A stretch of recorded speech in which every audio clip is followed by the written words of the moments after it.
Hello, everybody, and welcome back to the Sanderlanche podcast. Today, we are discussing chapters 17 through 20 of Words of Radiance by Brandon Sanderson, book 2 in the Stormlight Archive.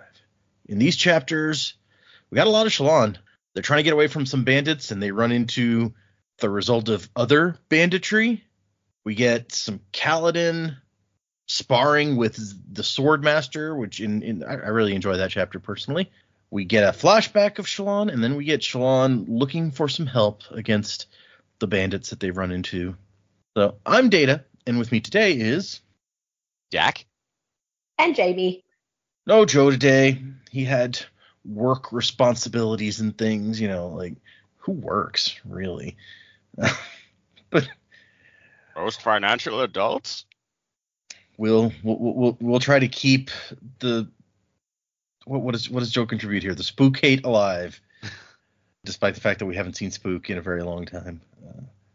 Well, clearly it worked. Yeah, exactly. So, hang on to something, everybody. The Sanderlanche is about to begin.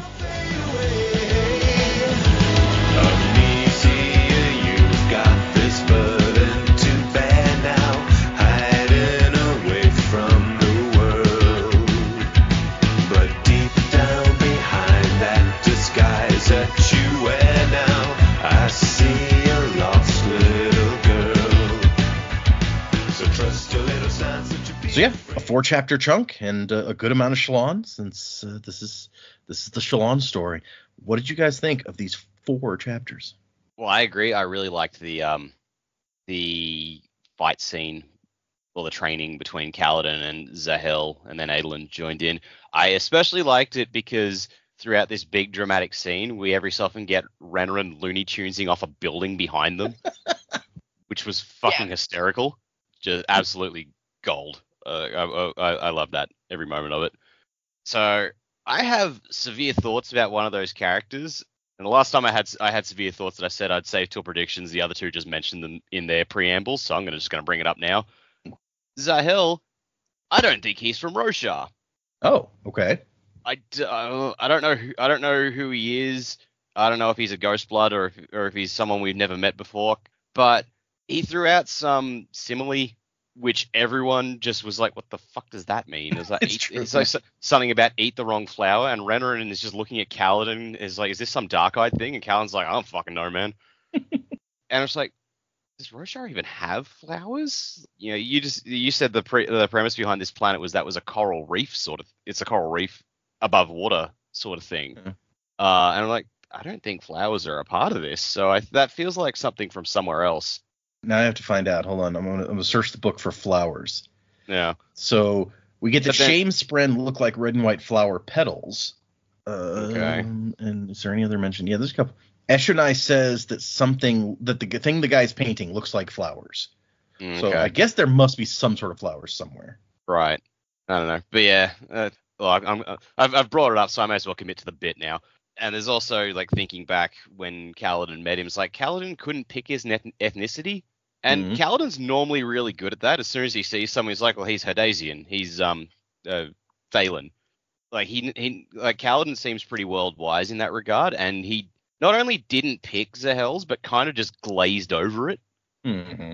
Thinking back, it's like, okay, that might be a bit suspicious. So, yeah.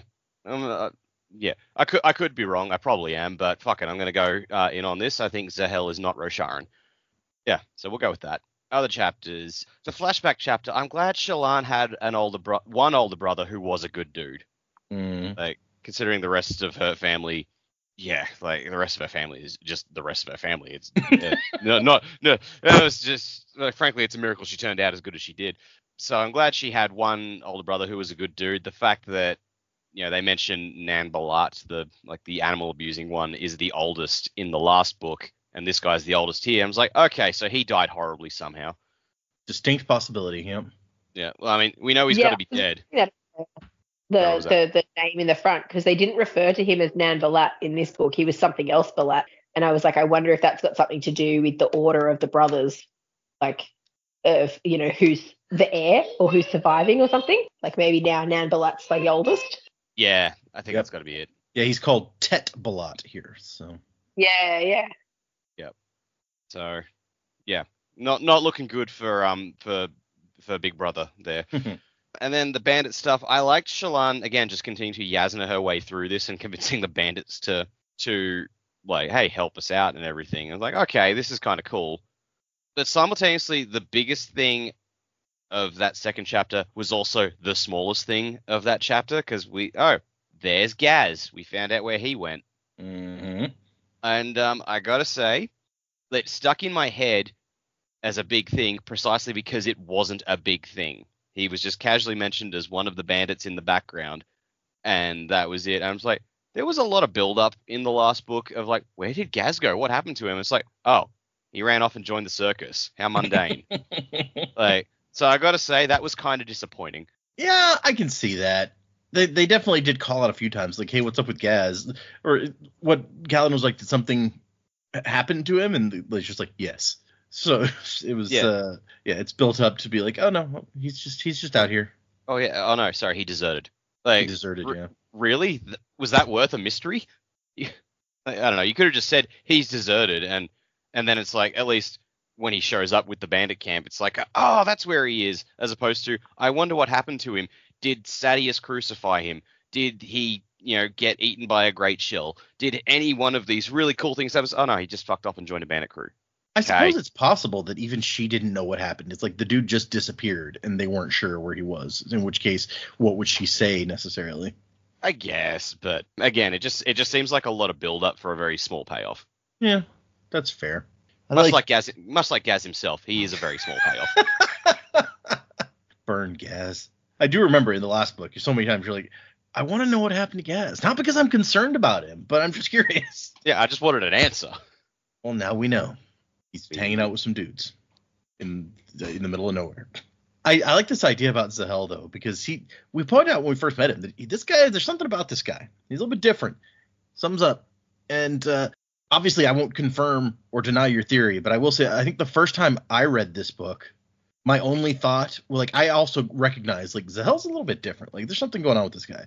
But I think my thought was, we've seen already that there's lots of cultures, different cultures on Roshar. Like the Horn Eaters say weird shit that nobody, Rock's always saying shit and everyone's like, what are you even talking about? So in my mind, it was just like, oh, he's from some part of the world that they just don't encounter often. So that was my first thought. Whether that's correct or not, obviously, we'll find out. That is a fair assumption to make as well. I think I'm also a bit colored because we have already seen multiple people on this planet that we know aren't from here, because we saw at the Pure Lake in the last book, we saw Kelsia's group. Yep. So it's entirely possible this guy's from the same crew and he's been sent to infiltrate the royal family, or he's been here for a bit now. So I guess I'm already wired to think it's possible that some of these characters are not from Roshar, and so I'm looking for it where it may not exist, but I'm looking for it. So yeah, I think it was the fact that Renarin and Kaladin were both just like, what the fuck? Yeah, that's fair. We've covered a lot of stuff before this. We've encountered a lot more crossover in the whole Cosmere already than I had by the time. So maybe at the time it wasn't my first reaction, and if I read it for the first time now, it might be. So I get it. Yeah. But if it is someone from another planet, I don't think it's someone we've met before. His description doesn't really seem to match anyone. But I guess there are enough cultures that can also change their appearance somewhat. So, who do we know that can change their appearance? I mean, we know Hoyd does all the time. Hoyd does a bit. I'm sort of looking back. I guess it could be someone. Could be someone from Halandrin, maybe. Oh, Elantrians can cast the hologram or whatever to make like Raoden did to make himself into a Duladel or whatever. But yeah, and the part of the chromatic magic from Halandrin, they could do it as well. Oh yeah, the return could change how they looked. Vasher told us that at the end. He was like, "Oh yeah, that's where your hair comes from. You have returned blood in you, and that's why you can make it change." So yes, that's true too. Could be. I'm trying to think if anyone from Scadrial changed their appearance. I don't know, but the flip side of that is they've got the Kandras, so it could be. Oh, that's true. Those, by definition, they're changing their appearance all the time, yeah. Yeah, in which case he's taking the appearance of someone else, so it's not it could still be a body from Roshar, but it's a person from another planet. But I don't know. There's all kinds of possibilities, and it probably wouldn't be above Brandon. He did it in Lost Metal. Just go, hey, it's someone from some planet we've never actually seen the Cosmere because I haven't written it yet. So that's also a possibility, but we'll see. Does eating the wrong flower sound like any culture that we know already? I'm trying to place that. I don't know. I get stuck on Scadrial because of the Marewheel flower, even though they weren't necessarily a big thing. Yeah, they didn't even have flowers before Sazed remade the world. Apparently, I just reread the Final Empire last week because I was like, I want to read something. And there's a part where when Vince sees the picture of a flower, he's like, what even is this? Yeah, it's like, what is that? So, but thinking of the Cosmere and flowers, that's where my head goes because of the Marewheel flower, even though I know that's not the best example. No, yeah, I see it. I get that. Yeah. Okay. Part of me just hopes it's just some random dude from some random planet who fell down a well somewhere, woke up on this planet, and it was a pretty martial planet, so he was good at sword fighting, and he's like, oh, fuck it, guess I'm here now. Very Alice in Wonderland. Or no, it's the Super Mario Brothers movie. He went through a pipe and he just popped out here. He's like, all right, well. Zahel from the well. Okay, thoughts generally, yes, I liked these chapters. Shallan featuring Kaladin getting his ass handed to him, which was a very fun scene. I wasn't really sure where all the caravan stuff was going, and obviously now we know that they've run into some trouble. I'm curious to see what happens next, how they manage to get out of this. Also, really keen to know what happened if Gaz went back to camp. I just can't.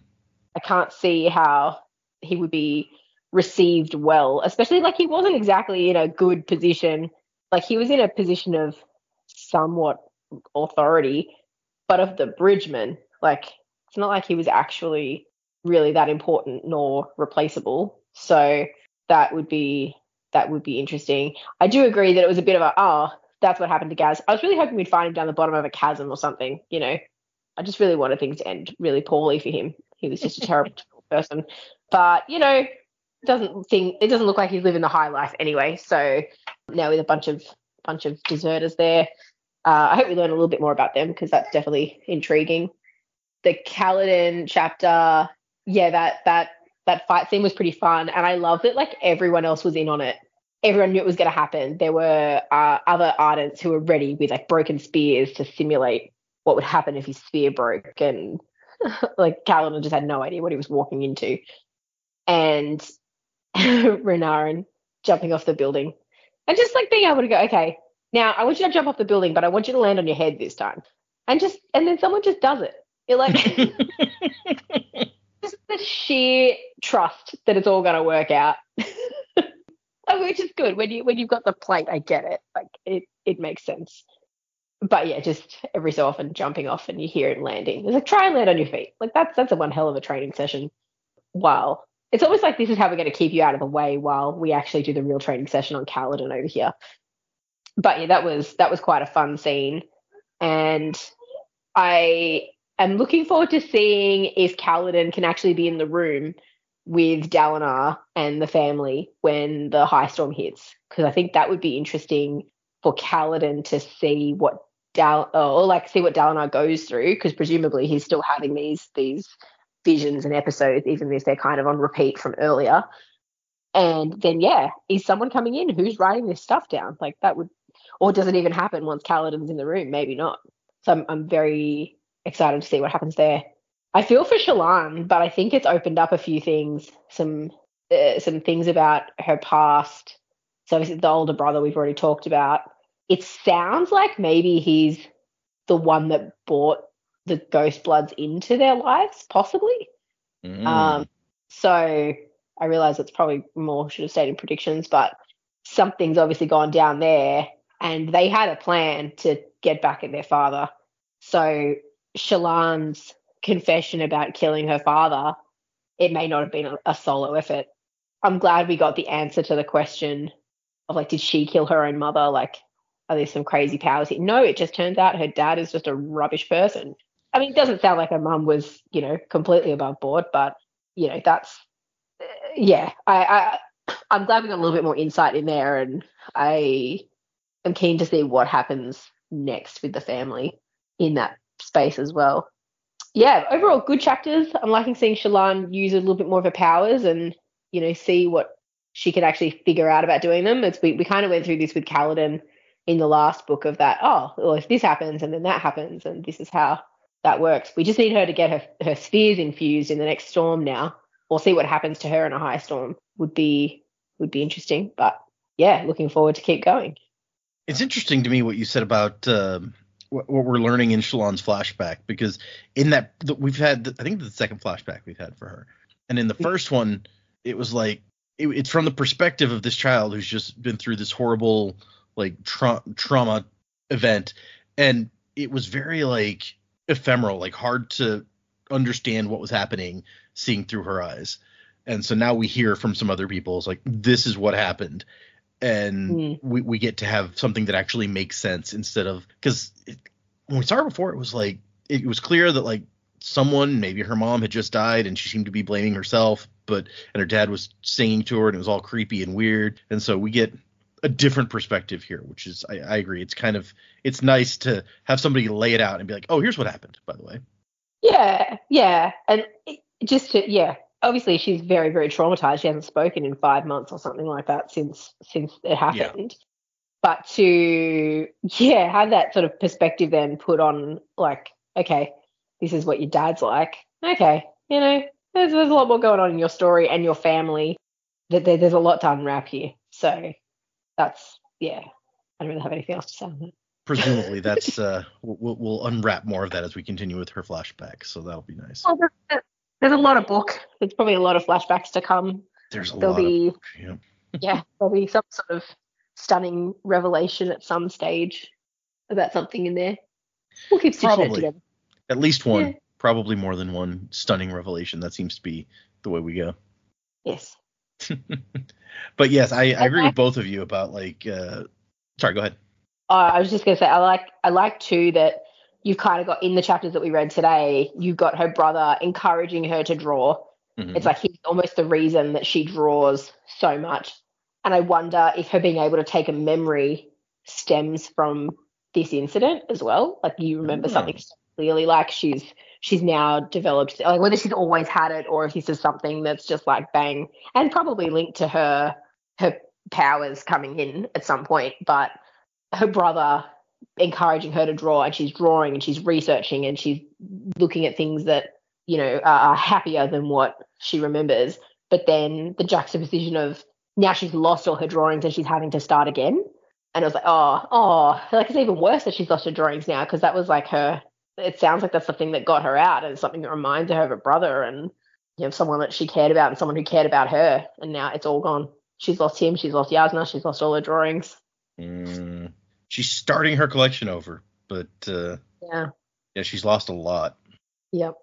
But no, I like what you both said about the Renarin training scene, because it is just hilarious. It's like, okay, yeah, and it's great how just like gung ho he is. He is all in for this training. Go jump on your head, yes sir, doing it right now. You can just hear the slide whistle, like the little mushroom cloud that just pops up above him when he hits the dirt. But I can definitely see why Zahel is like, oh no, this guy will be great to train. He does what I tell him to do. Yeah. So it seems like, so Zahel says at the end of it, he's like, like Adolin never didn't want my training to start with either, but now Adolin is like 100% on board with this guy, so that must have rubbed off on Renarin. It's like Big Brother previously didn't like this guy and now is like his biggest supporter, so I have to do as he says. Oh, maybe. I hadn't thought of that. I just figured that Renarin was so delighted at finally being able to train when he never could as a younger person, that he was just like, oh, I'll do whatever it takes. But that's an interesting perspective. Yeah. All right. Well, let's get into these chapters. Starting with chapter 17, A Pattern. And the epigraph here, it's from the final stanza of the Listener Song of Listing. Dull form, dread, with mind most lost, the lowest and one not bright.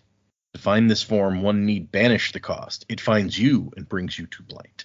So it sounds like I'm trying to extrapolate from these, like, what spren do you, because we found out it's like you got to attract the right kind of spren to get the right kind of form. This one, it says banish the cost. So it's like, oh, so that's just like sprenless. No spren. Yeah. Which maybe they said in the epigraph and I'm just not remembering. Now that I think about it. So Shallan's in her wagon, riding along, and kind of lecturing Bluff on the plants and how interesting these plants are that are passing by, and he doesn't care. Also, he has a very fancy hat, and she's like, that's way too fancy for him. And so when he doesn't care about what she's talking about, she's like, so, hey, where'd you get that hat? As she decides she's going to draw him, and she's like, this is not my favorite person to start my collection with again, but I don't have a lot of choice, so she's like, this hat looks silly and is too small for his head by far. Man walks down the street in that hat, people know he's not afraid of anything. He says he traded for it. And she's like, did it cost much? And he shrugs, and she's like, okay, well, this conversation's going well. Hey, you actually got some words out of him. Yeah, right. Something. More than that, you got a straight answer and not a the fuck you want to know for. That's true. Yeah, their relationship is improving already. Look at it. Yeah. And but then she gets an idea when she looks at her finished picture, and she's like, it's not really. I don't like it. I don't love it. So she decides, and this may be the first time we've seen this, that she's going to draw something not as it actually is. She takes Bluff, and she's like, okay, what would he look like if he wasn't scowling all the time? Maybe if he had better clothes, maybe like a spear instead of the cudgel. I don't know how you say that word that he always carries. Okay. And so she like makes a picture of him where he looks really great. He's wearing a uniform. He has a spear. His eyes dramatically looking out towards the horizon. And like artistically, since like I said, I don't think we've seen her do something like this before. I'm like, I feel like this is a big step for Shallan artistically to be able to create something new and not just recreate what she's seen. Yeah, I was expecting to hear pattern in her ear just go lie. Mm-hmm. That does sound like pattern. Maybe we're too close to Bluff for yeah, probably him to risk it. So pattern's confined to the carriage. She's not let him out. Yeah, probably. Yeah, you don't want to risk somebody seeing him and wondering what's up. But she's like, more knobweed. And Bluff's like, oh, come on. She's like, yeah, please get me some of it. Can't the parshman do it? I'm supposed to feed the chulls. She's like, who would you rather make wait, Guardsman Bluff, the chulls or the light-eyed woman? He's like, fine. And then they see smoke behind them, and they realize that the bandits are following them. Not only are they following them, but they're not taking any trouble to hide themselves. And Tvlakiv's like, forces out a laugh, and he's like, yeah, that's a good sign. They probably know that we're barely worth chasing, so they don't care that much. That's got to be what it is. But she can tell that he's really actually very nervous about this. She goes and talks to the parchman. She's like, hey, what are your names? And the parchman's like, 1, 2. Are you happy with your life? Would you rather be free? And that just makes him very uncomfortable. And she's like, come on, freedom. And he hunches over back to his work. And his posture seemed to say, please stop asking me questions. And she's realizing just how difficult it's going to be to convince people that these are a threat. That these people these parshmen are the void bringers and they're going to destroy the world or whatever. She's like, yeah, this is not an easy sell. Well, given what we know now of how the Parshendi forms work and what the dull form is, it does raise the question, because it seems like Parshmen, the dull form, don't really seem to want to do anything. So does that even strip them of wanting to bond with the Spren to become other forms? Oh, maybe. Yeah, I mean, we've learned a lot in like the last few sections, but there's still so much we don't know. And so I don't know. Yeah, it's like it seems like it'd have to be the Parshendi who convinced them to take on the Spren. Maybe that's like the purpose of the Everstorm, is like they have a storm they can control and then force the dull form to take another form from there. Oh, because it has to be done in a storm, doesn't it? Yes, they change forms in the storm. Yeah. So that's interesting. If the storm can, because that was one of the things Escher and I told us. It's like nobody can force you to take a form. That's like part of their culture and stuff. So if the Everstorm is a storm that forces you to, that could change things dramatically. That'd be fucked. Yeah. I wonder if it would force you to take a specific form, like everybody ends up the same thing, or would it just be like whatever Spren is nearest, it gets sucked in and you're forced to. See all the myriad of different forms by accident. That would be crazy. It's just like overnight, suddenly all the Parshmen in the world are randomly transformed into different forms. Yeah, right. Okay, they spot another column of smoke up ahead, and she's like, wait, what's that? And Tvlakiv is like talking to Tag, and she's like, excuse me? I would like to be involved in this discussion. What's going on? And so if we're lucky, that's another caravan up ahead. And she thinks, well, if we're unlucky, it's more bandits. But he says we can avoid them. Only a large group would dare make smoke for midday meals. It's an invitation or a warning that small caravans like us do not risk. And so he wants to avoid them because if they're dangerous, if they're not just another caravan, well, avoiding them is the best idea. If they are another caravan and they're a bigger one than our caravan, well, maybe the bandits behind us will be more interested in them than they are in us, and we can slip away. But everything is complicated by the fact that there's going to be a high storm tonight, also 2 hours after sunset. So she's worried the bandits will try to rush up and get their wagons and kill them in time to weather the high storm in the wagons. Look at fucking Vaclav over here predicting the future like a heretic. Well, all he did was buy a list of storms from someone. So the list is a witch. Also, I don't know that the Thalans follow the Alethi religion. No, I'm just being a smartass. In fact, I think he's talked about the passions before, and that was Navani when Adolin was talking about like his good luck for his duel. She's like, next thing you know, you're going to be following the passions. So Tvlakov wants to avoid everything. He's like, we're small fries. Our only choice is to keep away from the big guys and hope that they mess with each other. And Shallan declares that, no, we're not going to do that. We're going to head for these new column of smoke. I got to say, I kind of disagreed with her approach at this point. I was like, avoiding them sounds like a good plan, right? You knew you were originally going to have to go through and not talk to anyone. Maybe avoiding them is still a good call. And look, maybe still avoiding them is a good call, even after we learn what we learned later today. But no, I don't know. I was kind of against her on this one. I don't disagree with you. I would probably also be of the camp that why don't we just not get involved in these things and try to like stay out of the way? We are two guys who can fight. Then you've got Tvlakov, Shallan, and the Parchment. Like, there's not a lot here to defend ourselves. Yeah, exactly. And so Tvlakov is not happy about it, but he's like, okay, fine. And she says, I will deal with a problem if it arises, tradesman Tvlakov. He's like, ugh. And so while they head that way, she tries to redraw some of her sketches.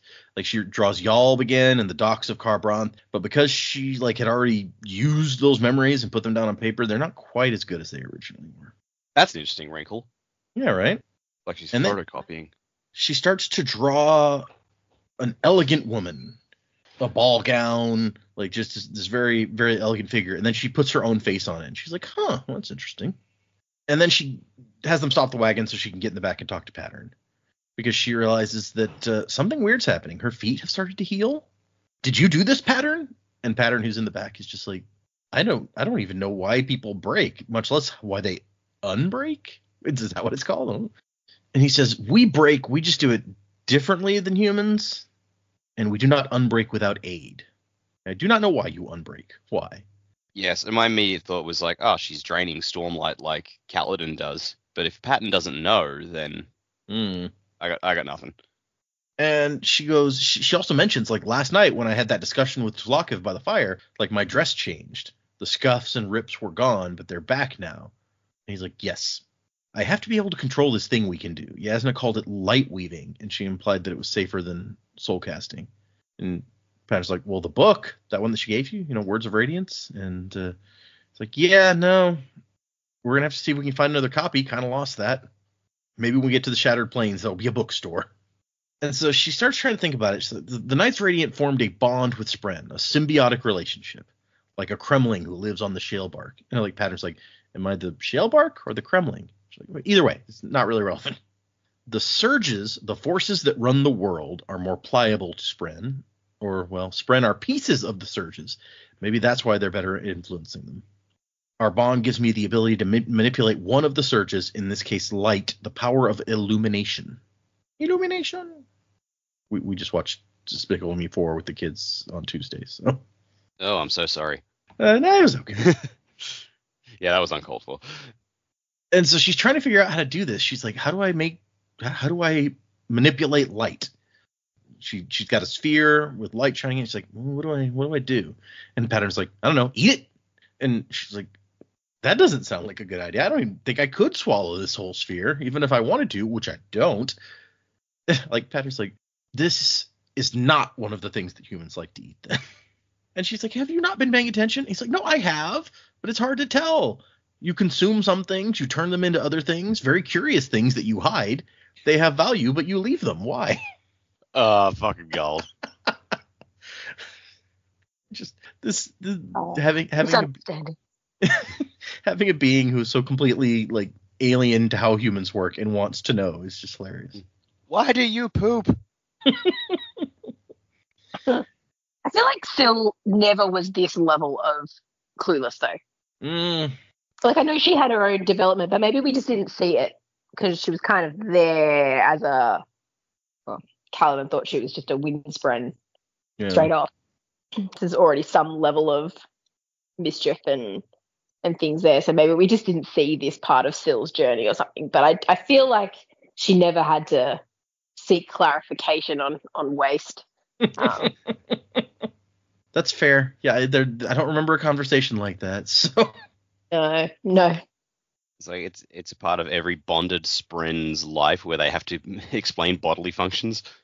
Well, and Shallan doesn't want to explain. She's like, we're done with this conversation. We're going to move on to something else now. But she actually, like, Kaladin, I don't know, maybe it didn't take him that long. After he realized he was drawing in Stormlight, it took him a little bit to figure out how to do it, but not too long. She does it relatively quickly. She's like, how do I get this light? Like, what happened last time? Like, and then she tries breathing it in, and it works. So she got there pretty quick. And then she tries to do something with it, but she can't figure that out. It was... She's like, I don't even know what muscles to use to, like, manipulate this, or even if muscles are important to the process. Which, once again, is, like, Kaladin, once he figured out how to draw the Stormlight in, he figured out how to at least stick stuff to other stuff pretty quick, because he'd already been doing that. So maybe she's having trouble with that bit of it, the actual using of the power. But she does immediately notice that her wounds, as the Stormlight kind of drains away, her wounds are getting better. And she's like, oh, the Stormlight is healing me. It makes you unbreak? Yes, Stormfather, I'm doing these things almost by accident. And then we find out that Pattern is here to learn about them. He says, it's been so long since anyone learned of you and your kind. She's like, wait a second, you're a scholar? Yeah. Why else would I come? I will learn so much before... She's like, before what? No, nothing. And she's like, you're lying. And he's like, yeah. You're a terrible liar. Yeah. But you love lies. And he's like, I know. They're so fascinating. I like the idea of the lie spren is really bad at lying. I mean, it is entirely possible to be, fascinated by something and still suck at it. Yep, been there. I love watching movies. Could not make one to save my life. Yeah. Yeah, it's like, I like art. I can't art, personally.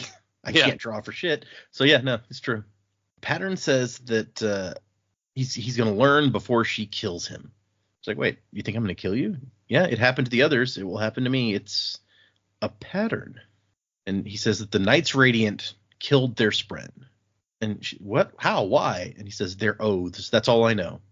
And he explains that it's hard for us, like my kind, to think apart from your kind. And she's like, oh, that's how the symbiosis works. I get surge binding, you get thought. And he says, yes, sapience, thought, life. These are of humans. We are ideas that wish to live. And she's like, I'm not going to kill you. And he's like, well, I mean, they probably didn't mean to either, but I would kind of move away from that because it's something that she doesn't want to think about. Yeah, just like that in the poop. You can't just avoid uncomfortable conversations all the time, Shallan. She's taking a shot at it. Also, she has, by her own admission, killed somebody. So she doesn't really want to go back to that place. I don't want to kill someone. Didn't want to kill someone the first time, and yet here we are. Yeah, hard to blame her for that, right? Mm. And then we go back out of the wagons, and it turns out that the smoke they saw up ahead, as we get closer, something big is burning. Probably wagons, Bluth says. Whoever is up there, it doesn't look like things went well for them. So, that's not good. Then we move to chapter 18, Bruises. This one, the epigraph is about scholar form, shown for patience and thought. Beware its ambitions innate. Though study and diligence bring the reward, loss of innocence may be one's fate. That sounds interesting. We know they haven't discovered scholar form because they were talking about how it would be nice if we could, but that one, I don't know. Apparently it's ambitious. Ooh, ambition. That'd be a good shard. Yeah, man. Maybe it'll show up. Who knows? Yeah. Oh, wait. We do. It's dead. Ambition's dead? Yeah, didn't we get that in the... Hold on. Maybe I'm misremembering. Give me a second now. I gotta go back to Arcanum Unbounded when we read the last story. The Shadows for Silence story. Oh, was that the one Odium had to chase down? Yes. Yeah, there it is. Yeah, okay. Odium right, clashed with and mortally wounded the shard Ambition here. Okay, sorry. I completely forgot about that story. Oh, sorry. I thought you were making a joke about it. I'm like, oh, yeah. No, I was just genuinely being a clueless bastard, as I want to do. So we come into Kaladin and Lopen, who are guarding the Kholin boys during Renarin's first instruction by Zahel. And they're chatting, and Lopen is eating something, and Kaladin's like, what is that? And it says Kaladin inspected the quote unquote food. And he's like, chowder. Chowder? No, chowta. Cardassian food gone. Good stuff. You can have a bite if you want. That's chowder! Chowder! I'll kill you! I'll kill all of you! Especially those of you in the jury! Oh, I don't think we ever see Freddie Quimby again, but... No, there's the one and only time. He had a good run.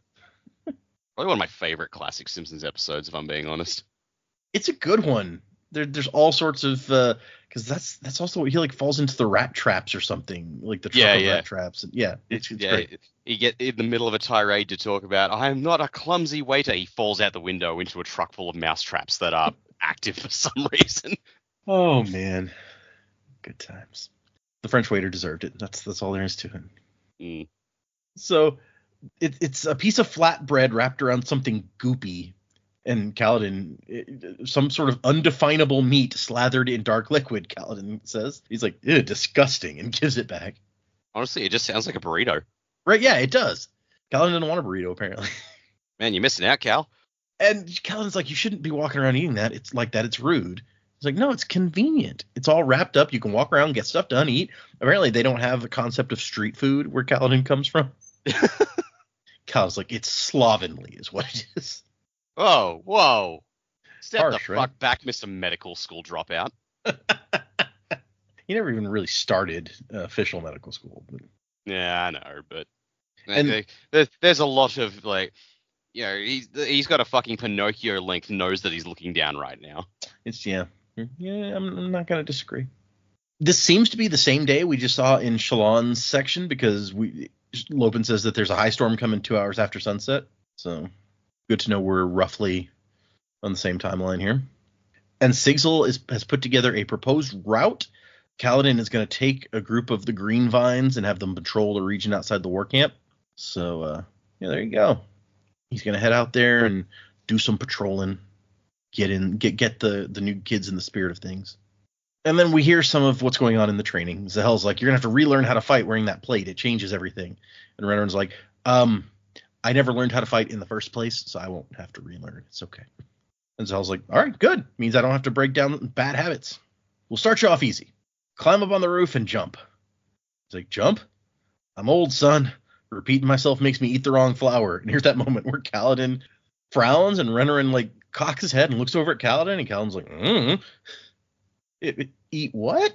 And Zahel goes, it means I get angry. You people don't have proper idioms for anything. Yeah, so what does this mean, you people, exactly? What do you mean, you people? This could be Renarin just going, is this a Dark Eyes thing? But Kaladin's just as lost. Yeah, that's true.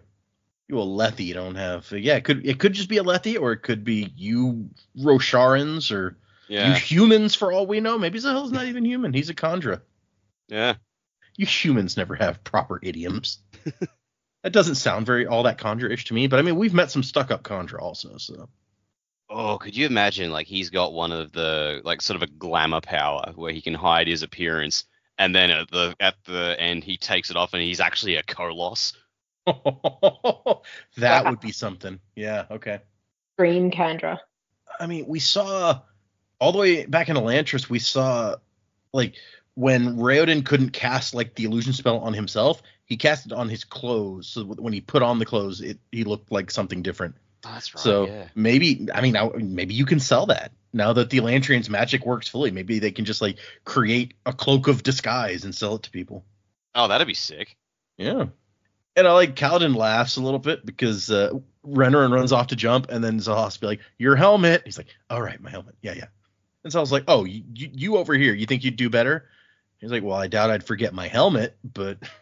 Kaladin thinks that Dalinar should have picked somebody better to be a new shard bearer.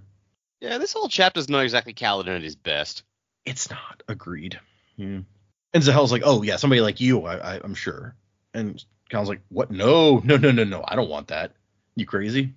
Got offered a shard once. Turned out bad. It's true. It turned out bad because he didn't accept it.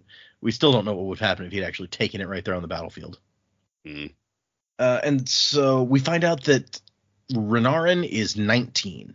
Zahel says that he thought, after all the spoiled 10-year-old light eyes that he's had to train, I thought a 19-year-old like him would be insufferable. And we found out last section that Kaladin has just turned 20, so he really is almost the same age as Renarin. And so Renarin gets up to the roof and just chucks himself off, like no hesitation, full commitment, and crashes into the sand. And Zahel's like, see? Enthusiasm, obedience, no fear of looking dumb. This I can work with. And Kaladin's like, assuming he doesn't fall on anyone. Kaladin's just being such a petty bastard. He really is. And so Zahel's like, okay, do it again. This time head first. And Renarin's like, all right, got it. And Kaladin's like, oh, so you want him to be confident in how the plate protects him? He's like, oh, yeah, basically. Teaching him is going to be great. You, on the other hand, is another story. And Kaladin's like, train me? No, I'm good. And Zahel's like, what, you really turned down an offer to train with a full weapons master? I can count on one hand the number of dark eyes I've ever seen given that chance. And Kaladin's like, yeah, I've done the new recruit thing. I'm good. I don't need to. Which, once again, I feel like Kaladin is he's always been a little bit overconfident in what he can do. He didn't even want to learn how to use his powers for a while there. Yeah. I mean, I can't fault him in the I've been trained, man. I don't need to go through that again. Yeah. I can kind of get that. It's true. Don't want to go back to boot camp. I probably very few people would. But at the same time, it's like somebody offers you a once-in-a-lifetime chance to train with like a weapons master, and you're like, nah. Maybe you should rethink it, is all I'm saying. And Zahel brings out a shard blade, and it has these metal guards over the sharp part. And Kaladin's like, what's that? And Zahel says, yeah, nobody really knows. It fits itself to the edge of the blade. It adopts to whatever shape the weapon is and makes it safe. So you can train with them. Useless in a fight, though, because they break surprisingly easy when they're not on a weapon. That is bizarre, but I guess it makes sense. For training with shard, you got to train with shard blades somehow without killing your opponent. Yeah. And Zahel says that the guy who was the head of the Cobalt Guard before you was a friend of mine. He died keeping the Colians safe. Now you've got the same damnation job, and you're going to have a tough time doing it half as well as he did. And Kaladin's like, okay, yeah, but what does that have to do with you waving the shard blade at me? Can you maybe aim that another direction? Point that thing someplace else. Yeah. And Zahel's like, anybody who sends assassins after the Colin family, they're going to send shard bearers. You're going to need training on how to face a shard bearer on the battlefield. Have you ever fought one of those before? And Kaladin's like, yeah, once or twice. Zahel's like, don't lie to me. He's like, I'm not lying. Ask Adolin and his father about it. And then Renarin crashes down head first onto the ground. And Zahel's like, good job. Try landing on your feet now. That's a nice falling, Lou. That's good, Chief Wiggum. Nice. Thanks. And so they decide to, like, Zal's like, all right, show me what you can do. Convince me to leave you alone. And they start to have a little bit of a sparring session. And Kaladin's first thought is like, I mean, how's this going to work? If he, like, hits my spear, are we going to pretend that he cut it in half? Which, as Jaymee pointed out, there's people standing around ready. Like, people are watching this that Kaladin is not aware of until the moment that it happens. Yes, they are going to pretend your spear got cut in half and enjoy, my friend. Yeah. And he gets so kind of hyper-focused on the shard blade that Zahel totally throws him off with the first hit when he drops the shard blade and punches him in the stomach, which is a great move. And Kaladin even, like, smiles. He's like, okay, nice move. And Kaladin, like, starts out the thing by just trying to avoid him. He's thinking, that's a big old sword. He'll get tired if I can just keep out of the way. And Zahel's like, I wouldn't tire out so quick if I had plate. And Kaladin's like, well, if somebody shows up with plate, I'll use a different tactic. And I was like, oh, well, if I was really an assassin, I would be using a different tactic too. And he goes after Renarin, and Kaladin has to try to get him. Hits his spear, and that's when there's an Ardent off to the side waiting to throw him like half a spear. And Moash shows up, and he's like, wait, what the looks like Kaladin's in a fight. And the Ardents have to be like, no, it's okay. They're sparring. And so they kind of go at it a little bit here, and it's a fun picture. Zahel gets a kick into Kaladin's face, and then he would have hit him with the shard blade in the neck. And he's like, you're dead. And Kaladin is like, yeah, but I would have rammed the spear through your leg, so you wouldn't be able to get Renarin, and I would have done my job, even though you killed me in the process. And then Adolin has to show up and put in his 2 cents. Like, what if the assassin had a friend, huh? He has a point, but he's being a total dick about it. Yeah, he's like, what if there were 2 of them, Bridge Boy? Can you fight 2 shard bearers at once? Which, do you gotta call him Bridge Boy? Like, that's just super condescending. Yeah, isn't he like only a year older or something? Adolin's not much older. I don't remember exactly how old he is, but yeah, I think you're pretty close. And Kaladin's immediate thought is like, that guy's so condescending, so sure of himself, arrogant bastard. And Zahel tries to calm things down. He's like, yeah, I'm sure he sees the point, but no, Kaladin goes for him. He's picturing like that shard bearer who killed his friends, Sadius, Amaram, all these light eyes that he hates. And he goes after Adolin. And actually, taking Adolin by surprise, he manages to get in there and knock him down, which for a guy in plate, that's impressive all on its own. Because he slams into him, and he's like, it was like slamming into a wall, but he managed to knock him down anyway. Meanwhile, that's Stormlight infused charge. Yeah, right. I would imagine that's definitely part of it. Meanwhile, Renarin still crashing to the ground in the background. He just has not noticed what's going on. He's like, ah! Ah! And then Kaladin almost gets him. He's got like the half spear and like a dagger right towards the faceplate, exactly how he killed the shard bearer that previous time. But Adolin manages to get his hand up under him and push him off. But Adolin is in plate, and so when he kicks Kaladin away, he kicks him. He sends him hard. See, I think there's a bit of a missed opportunity here. Kaladin made a crack before about Renarin landing on people. Adolin should have kicked him into Renarin's path, and he looks up and sees Renarin coming. And he's like, oh, crap, and rolls out of the way. Okay, no, that would have been good. Yep. Maybe a little too convenient to be believable in the situation, but no, I would have loved that, actually. Yep. Yeah. Also, don't do that to Renarin. That's yeah. Yeah, Renarin doesn't deserve that. He hasn't done anything wrong. He won't be willing to jump off buildings again, and that would just make everyone sad.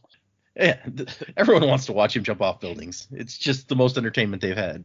It's like in plate, jump off a building, but in his plate, it's quite entertaining. Yeah.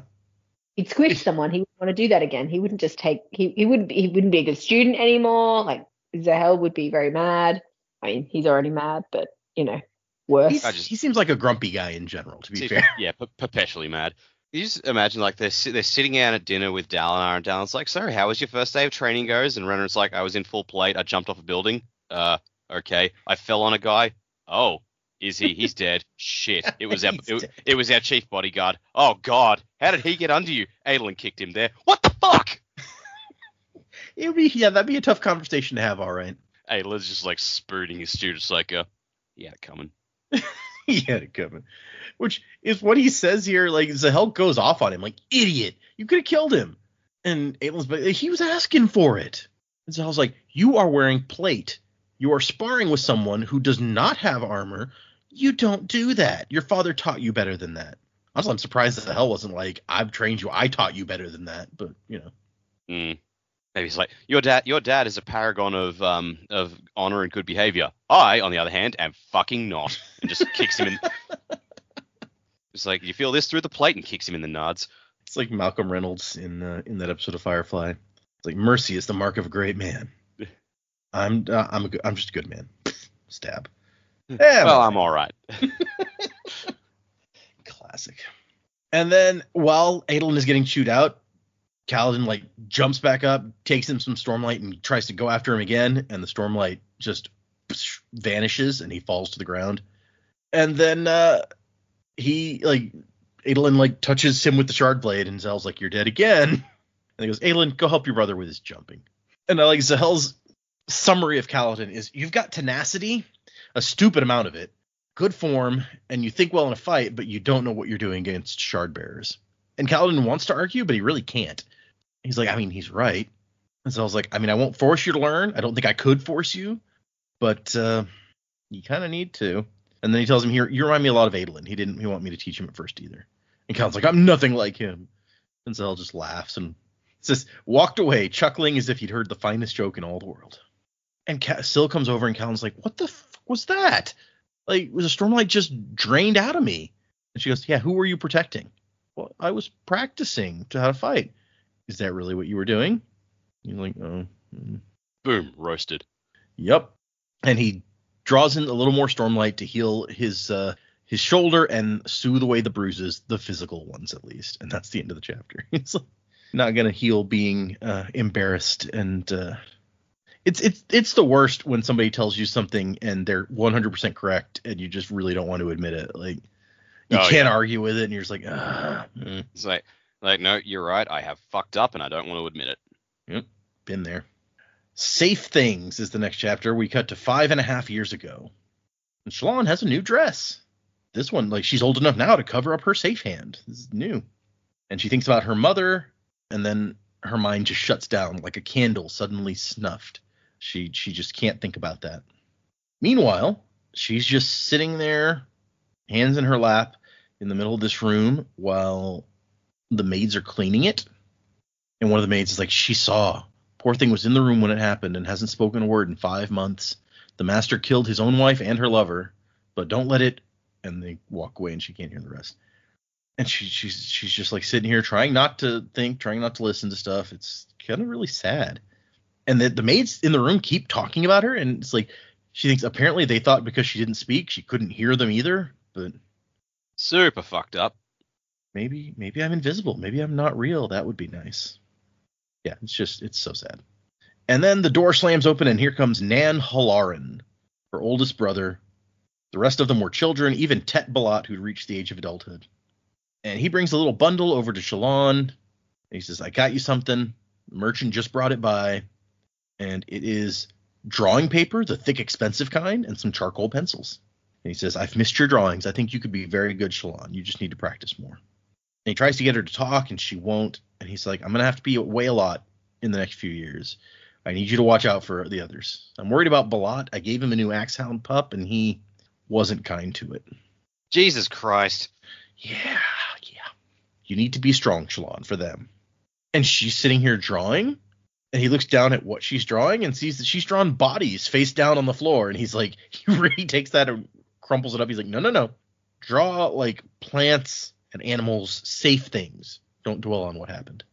We can't have vengeance yet. Balat can't leave the house, and I must be away. Soon, though. You goddamn right, Balat can't lead things. Yeah. I mean, he hasn't done a good job that we've seen since he became the leader. So yeah, no, I have no time for that guy. I'll be honest. Animal abuse, no, I don't forgive that. Yeah, that's fair. Did we know that before this? We saw him with like a Kremling ripping the legs off one at a time. Yeah, in the last. And like in his interlude in the first chapter, he was tearing the wings off like Kremlings. And he was trying to justify it. It's like, this is just how I cope with things. I'm like, buddy, you need a different mechanism. Yeah, okay. I think I've blacked that out. Again, animal cruelty, not a good thing. Yeah, no. Agreed. But then Dad comes in. The door slams open again, and here's Dad. We get some description of his clothes. No mink pelts, as his grandfathers might have worn, but otherwise very traditional. So they have minks. I don't know if we knew that. I think Shallan mentioned it last chapter. She says something about hunting minks. Okay. Earlier in this section. And Father liked Parchman because they didn't talk back. And Dad is here to be like, hey, I heard that you're preparing one of my carriages. No, you're not leaving. I'm not going to have you gallivanting off again. And Halaran says, there's more important things in this world even than you and your crimes. He's like, don't talk to me. Yeah, just comes right out. It's like, does not hold back. It's like, Dad, you are a murderer and I fucking hate you. It's like, all right, let's do this. Yeah, he's like, don't talk to me like that. I'm your father. And he's like, you're a murderer. So, yeah, and his dad is just like, how dare you? And he starts to go off. And then a shard blade appears in Halaran's hand. 6 feet long, curved, and thick, shaped like burning flames or ripples of water. And Shallan thinks, like, he's a shard bearer? How? When? You are a vile corruption on this house, he tells his father. I should shove this through your chest. To do so would be a mercy. And his dad very quickly calms down a bit and is like, no, dude, you don't know what you think. Your mother is like, no, I'm not going to listen to your lies. It would be so easy to kill you. And then Shallan talks for the first time in 5 months and says, no, please. And Lauren's like, now you speak to defend him. And his dad's like, where'd you get a shard blade? And then he looks upward and says, but no, it's different. Your new friends, they trust you with this wealth? He says, we have important work to do. I'll tell you someday, sister. It's good to hear your voice again before I leave. And she asks him not to go, and he says, I must do some drawings while I'm gone. Farewell, father. Try not to ruin too much while I'm gone. I will come back periodically to check. And he leaves. And Dad is so pissed off, the roars, and the maids that are left run for it. And he starts breaking chairs, all the chairs in the room, one at a time, smashes them, and then looks at Shallan, and Shallan whimpered at the rage, the lack of humanity in his eyes. And then life comes back to them, and he drops the broken chair before fleeing the room as if ashamed. And that's the end. So yeah, this is not a happy home, is what I'm getting out of this. Yep. Certainly not winning Dad of the Year anytime soon. No, right? It feels like we've come a ways from the 5 months ago when he's like carrying her out of the room, singing to her. But now, at least according to the maids, what had just happened was he murdered his wife and her lover. So maybe we haven't come that far from that. Chapter 20, The Coldness of Clarity. And this epigraph is about art form. Most misunderstood by the artists, it's true. Come the spren to foundation's fate. I don't understand anything this is saying, but this is the 90th stanza. So if they do each have one stanza, we're now at 90 forms at least. That's a lot. And so Shallan and her caravan reach the source of the smoke. It is a larger caravan that looks like they were attacked, but were able to defend themselves. They still have guards, armed men and women tending to the wounded. And Tvlakv is like, no, let's move back.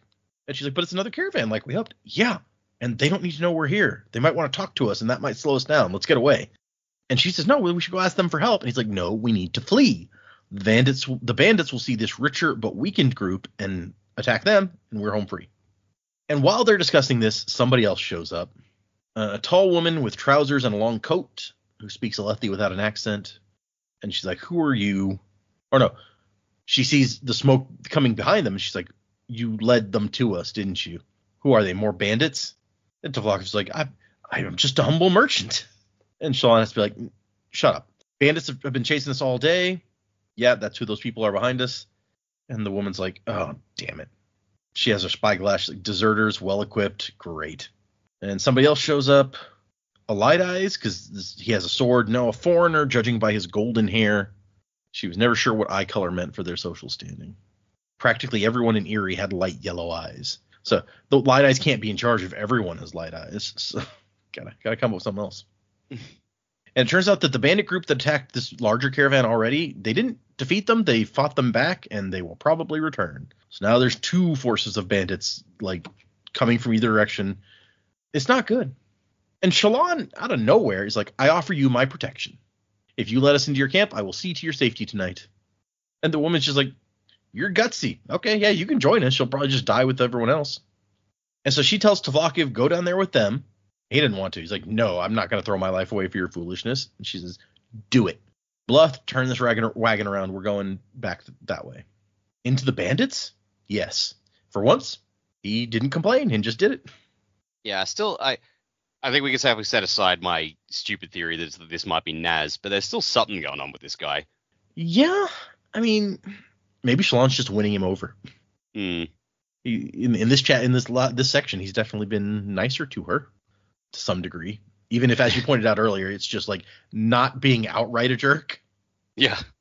And so they ride right up to the deserters, and she goes, oh, bless the Stormfather, you're here. I need your help.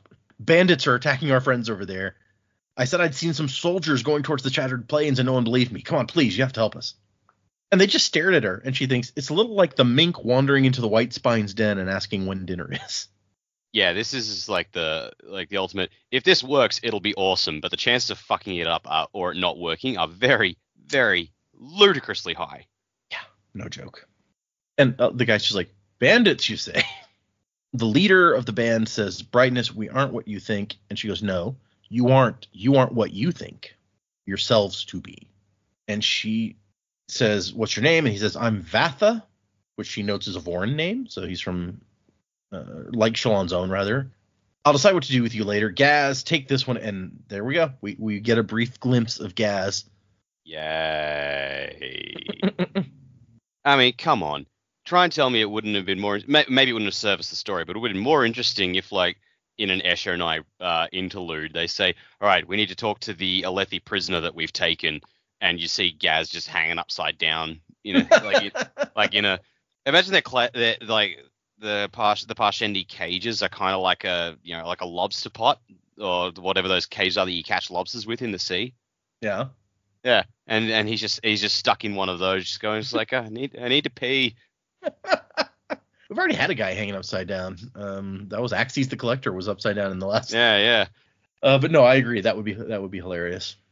He'd be like, "Hi, you're getting what you deserve." It's like we're getting the intelligence from the Alethi prisoner, and then there's Gaz, and you're just like, oh man, he doesn't know shit. No intelligence to be found here. I can tell you about this guy named Kaladin. Will that help? Gaz doesn't remember his name. Maybe not.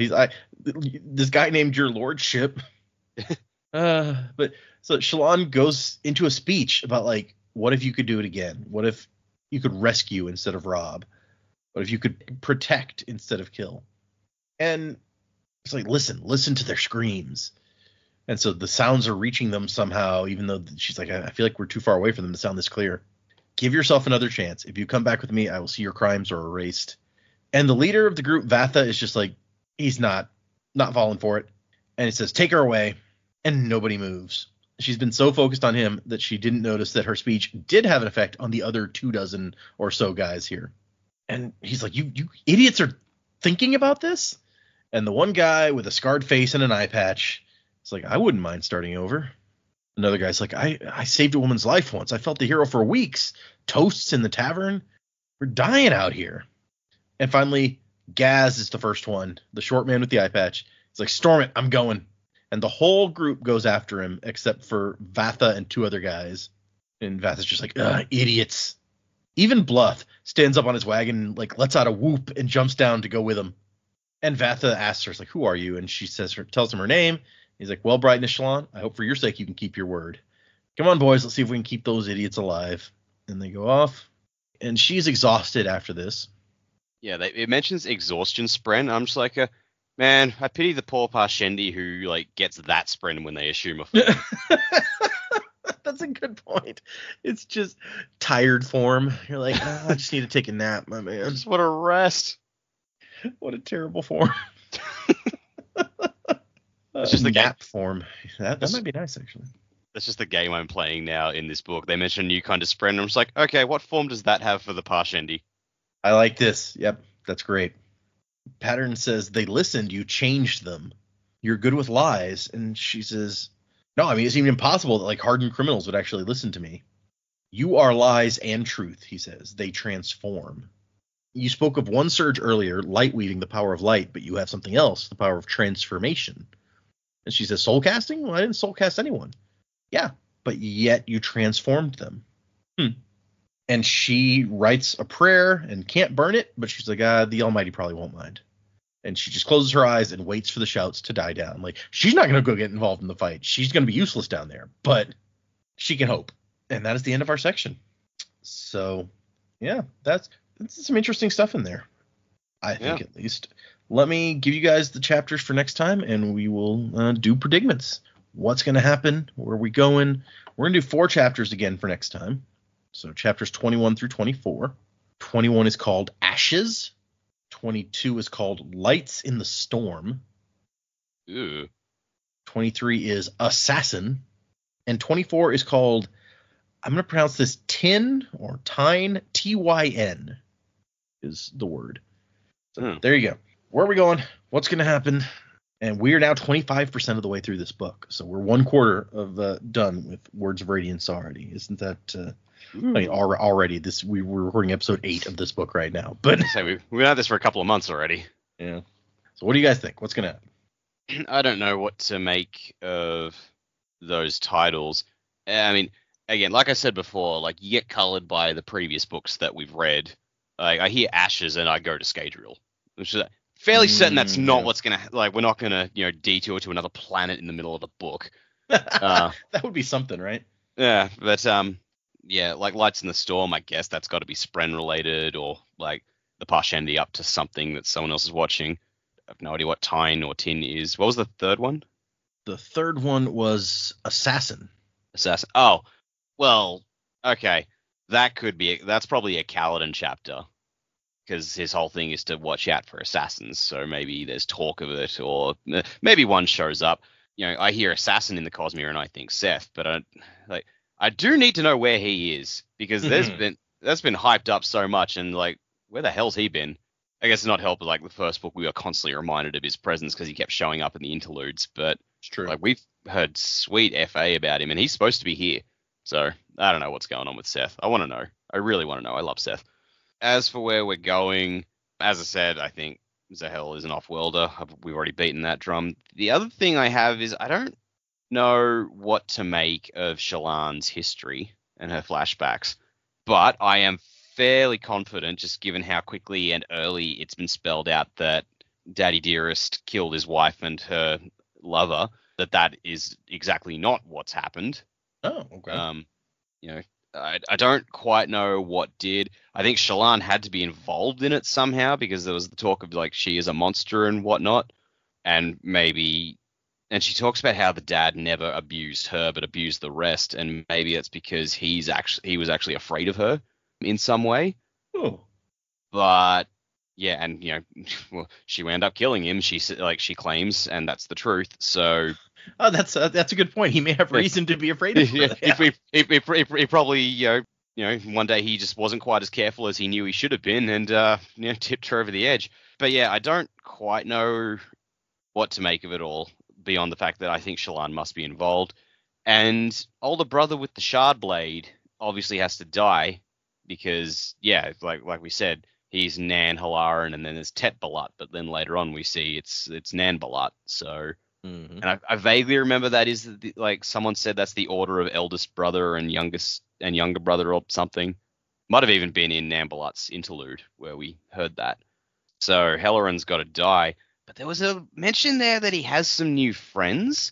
I'm like, is Helleran hooked up with the Ghost Bloods, and then he dies, and they lean on his dad to take over his work? Maybe. Oh. Maybe they force him to work for them because like they needed Helleran. They were banking on Helleran taking over their house, and then he died, so they start like, all right, we're going to lean on the dad instead. And then when the dad dies, they start leaning on the rest of the family. I don't know. I'm pattern there. I'm just throwing shit at the wall here, but like, yeah, like there was that mention of the new friends, and they apparently gave him the shard blade, and that got my mind a ticking. Well, yeah, and who's just handing out shard blades out there? Those are very valuable, apparently. Yeah. Well, I mean, like we suspect like the Parshendi just straight up gave one to Seth to do the job. So it's like maybe that's not an isolated incident. Maybe there are people who know the quickest way to get someone on your side and to do your bidding is to give them something so priceless that they're gonna, like I said, it doesn't really equate to Seth because of his whole deal, but it's like that's a sure way of making sure he'll accomplish his goal. I don't know. I'm rambling. I feel like, yeah, I mean, it's the best bribe ever, for sure. The Dalinar got what he wanted for a shard blade because they're so valuable. Yeah. Yep, that's true. I don't know that the Parshendi gave Seth his because one of his like 2 rules we learned last time. He has the rule he's not allowed to kill himself and he's not allowed to give up his shard blade. That's right. Yeah. So that must have been from before then. Yeah, Joe and I were talking like in one of the earlier episodes when. In Asher and I, where they were talking about they left like a blade behind or whatever. And we're just like, is that Seth's blade? Did they give it to him? So I'm probably just getting my wires crossed. Yeah, that's a good point. So either them saying they left it behind doesn't necessarily mean they gave it to him to start with. So right, yeah. Which means they had one in their control and then they gave up the control of it. I like the idea that it's like the Ghost Bloods, Halaran dies, and they're like, okay, well now your dad's gonna like the last person Halaran would want to be involved with the same thing that he's involved with gets tapped. Just imagine, like, they're just reporting, it's like, elder son's dead, dad's dead, we're leaning on the younger kids, and somewhere Kelsey is just going, what the fuck is wrong with this family? There's a lot wrong with this family, apparently, to be fair. Yeah. But also, like, if you're right, and Shallan just, like he pushed her too far, and she snapped and killed her dad one day, does that mean, like, is that just waiting in the wings now? Like, if things go wrong in just the right way, is Shallan going to snap and go Hulk and start murdering people? Could be. I mean, it also depends, like, she's young, she's impressionable. Maybe, like, the dad is trying to subtly manipulate her, and it's like, yeah, it's your fault, but I love you anyway, sort of thing to try, pin the blame on her, but also keep, like, so that, she blames herself and not him, so she has less reason to, I don't know. By all accounts, dad is super fucked up, so I could see him abusing her that way. Yeah, that would totally make sense. Him trying some sort of psychological manipulation. We don't know him that well yet, except that he is pretty terrible. So you could almost believe anything of him, given how little we know. Yeah, but like, the fact that he abused all his kids except for her, I'm like, okay, what's the reason there? We assumed that maybe she was just daddy's little girl, but maybe it was daddy's little monster, and he was fucking frightened out of his wits by her. Yeah, no, I like that idea. That's interesting. Okay. Yeah.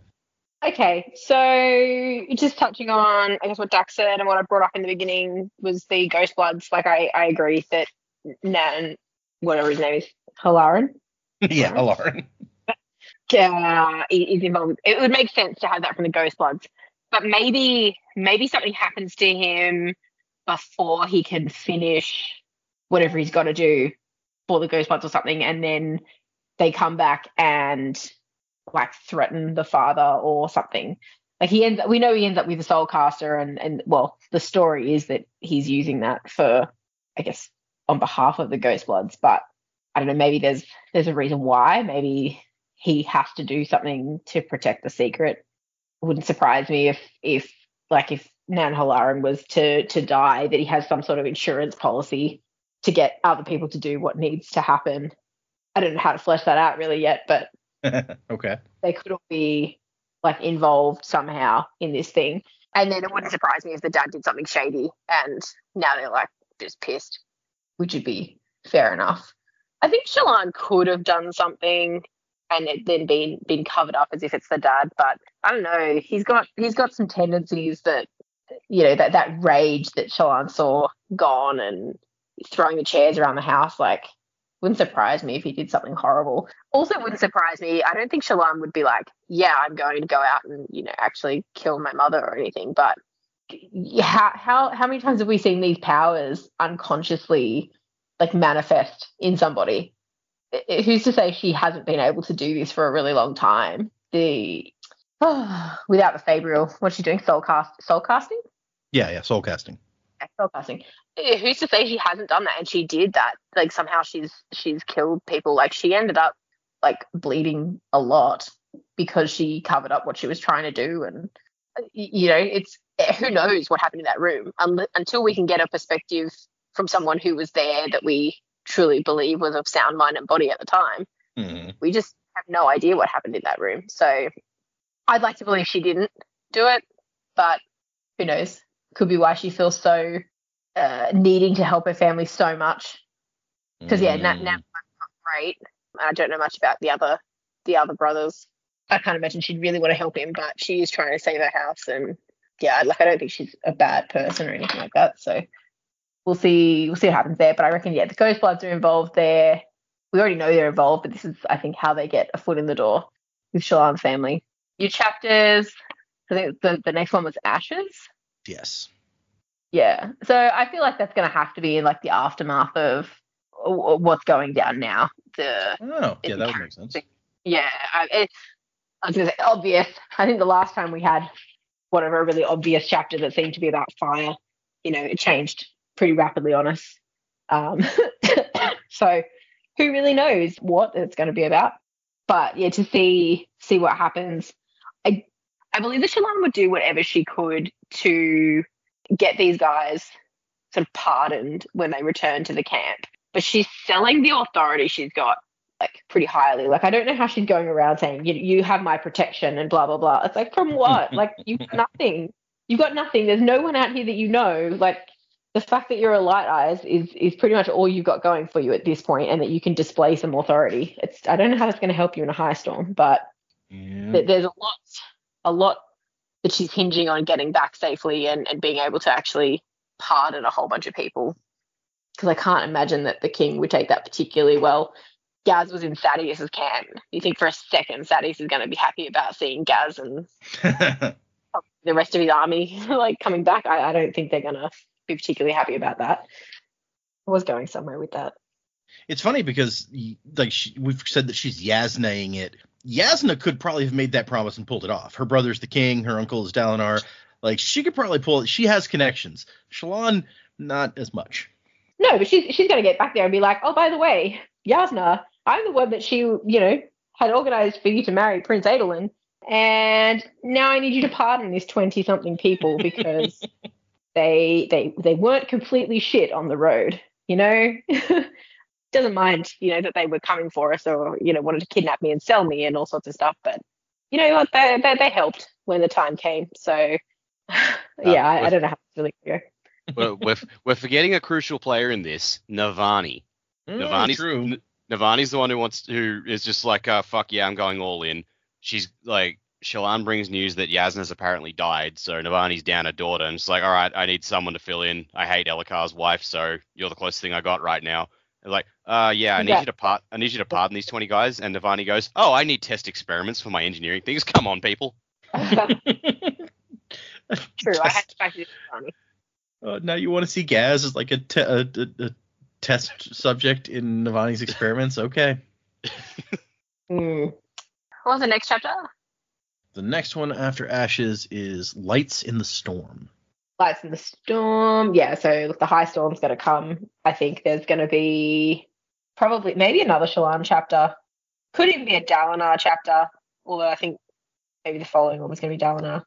Yeah, I like Dac's theory about the Spren. We've been talking a lot about Spren and storms and Parchment and all that sort of stuff happening. So, yeah, I don't really have anything extra on that one. Okay. The next one? The next one was Assassin. Yes, sorry. Assassin. Yeah, so I thought, again, with Dac, you sort of go straight to Seth, but we haven't really heard whisper of Seth for a long time. So I'd be surprised if he just sort of rocked up and was like, by the way, Assassin in white, here I am, that you're all happy to see me. No one's happy to see him, except Dac. Yeah. But it's going to have to do something about what happens in the high storm with Dalinar, for sure. We know that we're expecting something to happen or some writing on the wall, or we're going to see something or be introduced to an actual intruder or not. So I would be thinking that that's kind of where that chapter is going to lead us to, a bit of a mystery to solve in there. Who that assassin is, I don't know. Okay. And the last chapter sounds like it's the name of somebody. That would make sense, yeah. But other than that, yeah, I've got no idea. Fair enough. Yeah, I like the assassin thing is definitely, you're like, we're programmed at this point to think one thing when assassin comes up, because they don't even call Seth an assassin. He's the assassin in white. So yeah. I feel like that can't be an accident, that we're supposed to think that direction, even if it, I almost said even if it makes no sense now, but as Dac pointed out, Seth is on the way here. He's got to be, he's somewhere. So it wouldn't be completely out of the realm of possibility for him to show up now. Like, the back of the book says the assassin has arrived. Yep, there you go. We all know who that's talking about. But yeah, so, and I also agree with what you said, Jamie, that we've got some kind of secondhand reports about what happened in that room, and we saw Shallan in that previous thing in that room, but it wasn't a very reliable report on it. So it's impossible, I think, at this point for us to be sure what happened there. We've got stories, and Dac is like, because we heard this story so early on, I 100% think that's not what happened. But yeah, it's just hard to know. Time will tell. Another 75% of the book to go. Right. It'll be the last chapter that we find out. Probably. Classic. So true. Yeah. Well, there's our predicaments for next time. And like I said, we're doing 4 chapters. So be prepared, everyone out there listening. We actually don't have much to hit on here at the end. We had no new emails this week. We have one new patron, but Joe's not here. So I will just shout out to Lexi, our new patron. And next time Joe is here, hopefully next week, we will have him give you a power. I don't think we have any new reviews either, so that's pretty much all of it. If anyone would like to send us an email, the address is thesanderlanche@gmail.com. Find us on Instagram, X, Facebook, various places that people do things on the internet. You can also find us on Patreon, where let's see, I've edited the 3rd of my episodes where I'm reading Dragonsteel Prime. So that should have gone up by the time you're hearing this. I've got a 4th one recorded. I haven't had time to edit it yet, so we'll see if that one goes up on the Thursday it's scheduled. Hoping to get you guys some more content in addition to that. There's rumblings. I think Dac mentioned the possibility that if he decides to do a reread, maybe he will record some thoughts on reread and call out like, oh man, I don't know that you would need to do like a few chapters at a time. You could probably do like a part at a time and then just like call back to stuff. But I think that people would be interested in that. Yeah, just debating how I would do it and when I would start doing that. But and also what orders? Like, do I want to do the order we read in, or do I want to just go, fuck, I'm starting with Elantris? Yeah, I mean, now that you've read them, there's no reason not to. You could go like full on like publication order, which is a lot of people will recommend when we're talking about reading orders online. Just go publication order. The order that the books came out in is the order that Brandon intended them to be read in, because that's how he published them. I mean, that's a fair way of doing it. Yeah, I don't know if I would do that, because I like to read a series in sync and like Mistborn series. But yeah, we'll see how we go. So yeah, that's just calling out possibilities for other kinds of content that we might get. We even throwing some ideas around. So if you're interested in our Patreon, check that out. The Sanderlanche podcast on Patreon. Easy enough to find. So like I said, we're doing 4 chapters next week, 21 through 24. So if you're following along, those are the ones to read. Music by Miracle of Sound, and Wasing to the Time of Next. Colo, P.S. Fasher. Crab at thee. You forgot your name. Don't let your spirit fade away. Amnesia, you've been through such pain. You're growing stronger every day. Amnesia.